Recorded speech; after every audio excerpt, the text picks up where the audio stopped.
পুজোর আগে কার প্রেমীদের জন্য সুখবর, মালদায় লঞ্চিং হয়ে গেল দ্য বোল্ড নিউ হুন্ডাই আলকেজার কার। অত্যাধুনিক ফিচার্স যুক্ত আধুনিক মডেলের এই কার শনিবার সন্ধ্যায় আনুষ্ঠানিকভাবে লঞ্চিং হয় পুরাতন মালদার নারায়ণপুর এলাকায় অবস্থিত এসএন হুন্ডাই শোরুমে। লঞ্চিং অনুষ্ঠানে উপস্থিত ছিলেন এসএন হুন্ডাই শোরুমের director Sunil Agarwala, general manager Prafulla Mishra সহ আরও অনেকেই। তাদের উপস্থিতিতেই প্রদীপ প্রজ্বলন করে কেক কেটে একাধিক নতুন ফিচার্স যুক্ত দ্য বোল্ড নিউ হুন্ডাই অ্যালকেজার কার আনুষ্ঠানিকভাবে লঞ্চিং হয়। এগুলো দেখাচ্ছে, দেখতে পাবেন যে এখানটায় যে আমাদের যিনি ব্র্যান্ড অ্যাম্বাসেডর শাহরুখ খান, তিনি যে উঠছেন, তেনার কাছে একটা মোবাইল আছে, স্মার্টফোন। সেই ফোনটা আপনার ঠিক ডোর হ্যান্ডেলে ড্রাইভার সাইডে টাচ করছে, অটোমেটিক্যালি গাড়ি আনলক হচ্ছে এবং ভিতরে কি স্টার্ট করে গাড়িটা কিন্তু অটোমেটিক্যালি নিয়ে বেরিয়েছে। এটাকে বলা হচ্ছে ডিজিটাল কি।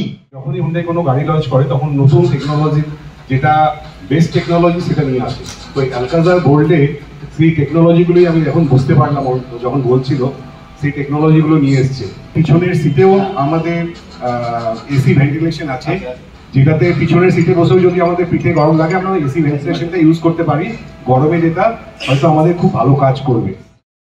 লঞ্চিং এর পর প্রথমে কোম্পানির টেকনিক্যাল এক্সপার্টরা কারের বিভিন্ন বিশেষত্ব তুলে ধরেন কাস্টমারদের সামনে, যা দেখে রীতিমতো অবাক হন কাস্টমাররা। এরপর প্রথম কাস্টমারের হাতে দ্য বোল্ড নিউ হুন্ডাই অ্যালকেজার কারের চাবি তুলে দেন এসএন হুন্ডাই শোরুম কর্তৃপক্ষ। আজকে আমাদের এসএন হুন্ডাই শোরুমে হুন্ডাইয়ের একটা খুব ভালো প্রোডাক্ট এসছে, বোল্ড অ্যালকাজার, যেটা আজকে আমরা এখানে ইনাগুরেশন করলাম। এটা ন্যাশনাল ইনাগুরেশন কিছুদিন আগেই হয়ে গেছিলো, বিকজ গাড়িটা আমাদের কাছে পৌঁছেছে রিসেন্টলি, এই জন্য আমরা করলাম। এই গাড়িতে অনেক ফিচার্স আছে যেগুলো আমরা এখন বলেছি আমাদের ইন্টারভিউতে। আমাদের যিনি টেকনিক্যাল এক্সপার্ট আছে সে বলেছে অনেক ফিচার্স দেওয়া হয়েছে। এটাতে ডিজিটাল কি আছে, যেটা আপনি মোবাইল দিয়ে গাড়ি পাশে মোবাইল টাচ করে আপনি গাড়িটা ঢুকতে পারবেন, গাড়িটা স্টার্ট করতে পারবেন, গাড়িটা চালাতে পারবেন। তাছাড়াও অনেক রকম ফিচার্স আছে যেগুলো নতুনত্ব দেওয়া হয়েছে। পিছনের সিটে টেকনিশনগুলো পিছনের সিটেও দেওয়া হয়েছে। তো এগুলো অনেক রকম নতুন নতুন প্রোডাক্ট দেওয়া হচ্ছে, যেটা আজকে আমরা ওপেনিং করলাম। আশা করি সবাইকে খুব ভালো লাগবে। আপনারা আসুন একবার, পুজোর আগে একবার আমাদের শোরুমে এসে দেখে যান গাড়ি। মালদা জেলার স্বনামধন্য মৃৎশিল্পীদের মধ্যে একেবারে প্রথম সারিতে যে নামটি রয়েছে, তিনি হলেন মৃৎশিল্পী রাজকুমার পণ্ডিত। তিনি দীর্ঘ কয়েক দশক ধরে মালদাবাসীকে একের পর এক নজর কাড়া দেবী প্রতিমা উপহার দিয়েছেন, যার ব্যতিক্রম হচ্ছে না এবারও।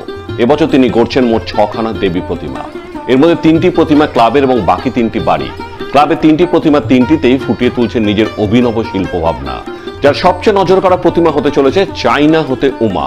আরজিকর আবহে দেবী উমা মর্তে আসতে ভয় পাচ্ছেন, এই ভাবনা থেকেই তিনি এই প্রতিমা গড়েছেন, যা দর্শনার্থীর মন জয় করবে বলে তিনি মনে করছেন। এবছর ক্লাবের প্রতিমা আছে 3টে বাড়ির ঠাকুর আছে, মোট 6টা ঠাকুর। ভালোই আছে, আমার কাজ অনেকখানি এগিয়ে গেছে। হ্যাঁ, মাটির কাজও কিছু আছে, কিছু রঙের কাজ হয়ে আজকে ডেলিভারি হয়ে যাবে ঠাকুর। আর যেটা ওই 51 ফিট যেটা ছিল ওটা চলে গেল ইটাহার, ওটাও ডেলিভারি হয়ে গেছে মোটামুটি। আবার কিছুটা আছে, পরে ডেলিভারি হবে। 2টো ক্লাবে যাচ্ছে, একটা আন্ধারুপাড়া আর একটা মালদা বিচিত্রা ক্লাব। এই 2টো ক্লাবে যাচ্ছে। এই থিমটার নাম হলো চায়না হতে উমা। মেয়েরা এখন চাইছে না যে উমা হয়ে আমরা মর্তে আসি। হ্যাঁ, মর্তে যেরকম সমস্যা চলছে মেয়েদের উপরে, এই সমস্যার জন্য মেয়েরা চাইছে না যে এখন মর্তে আসি। এই উমাও তাই ভাবছে যে উমা ভয় করছে আসতে মর্তে। এটা তো বলা সম্ভব, আমি তো এটা করলাম একটা, আমি তো এখন কে কি করেছে না নজর কাড়ার মতো এটা তো আমি দেখিনি এখন। অন্যদিকে প্রতি বছরের মতো এবারও পুজোর সপ্তাহ 2 আগে মালদা শান্তি ভারতী পরিষদের দুর্গা প্রতিমা মৃৎশিল্পালয় থেকে মহা ধুমধামে নিয়ে যাওয়া হলো পুজো মণ্ডপ প্রাঙ্গণে।